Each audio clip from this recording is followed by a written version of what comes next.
365 ரூபாய்க்கு அட்டகாசமான ஒரு சாஃப்ட் பூனம் saree பார்க்கலாங்களா?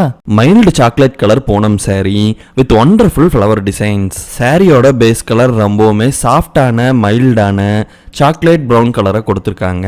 சாரியோட பேஸ் கலரை சூப்பரா ஈக்குவல் பண்ணி கொடுக்குற மாதிரி நீட் அண்ட் ஜென்டிலான கலர் பேட்டர்ன்ல சூப்பரான ஃப்ளவர்ஸை த்ரூ அவுட் த saree கொடுத்துருக்காங்க. இந்த saree ஒரு பார்டர்லெஸ் சாரீங்க. இந்த சூப்பரான சாரியை ஈக்குவல் பண்ணி கொடுக்குற மாதிரி சாரியோட பேஸ் கலர்ல மைல்டான டிசைன்ஸோட பிளவுஸ் கொடுத்துருக்காங்க. இந்த சாஃப்ட் பூனம் சாரீஸை பர்ச்சேஸ் பண்ண ஸ்கிரீன்ல தெரியுற வாட்ஸ்அப் நம்பருக்கு 365 ரூபா போனோம்னு சொல்லி மெசேஜ் பண்ணுங்க. நாங்க எங்ககிட்ட இருக்கிற சாரீ கலெக்ஷன் உங்களுக்கு அனுப்பிச்சிருவாங்க. நீங்க அதுல இருந்தே சாரியை செலக்ட் பண்ணி பர்ச்சேஸ் பண்ணிக்கலாம். இந்த சாஃப்ட் பூனம் சாரீஸ் எல்லாம் உங்களுக்கு ரொம்பவுமே குவாலிட்டியா இருக்குங்க. ஆஃபீஸ் யூஸுக்கும் சரி வீட்டு யூஸுக்கும் சரி இந்த சாரீஸ் ரொம்பவுமே டியூரபிளா லாங் லாஸ்டிங்கா இருக்குங்க. இந்த சாரீ உங்களுக்கு தமிழ்நாடு முழுவதும் ஃப்ரீ டெலிவரியோட வருதுங்க. அவனி கலெக்ஷன்ஸ்ல சாரீஸ் வாங்குங்க, சப்ஸ்கிரைப் பண்ணுங்க, சப்போர்ட் பண்ணுங்க.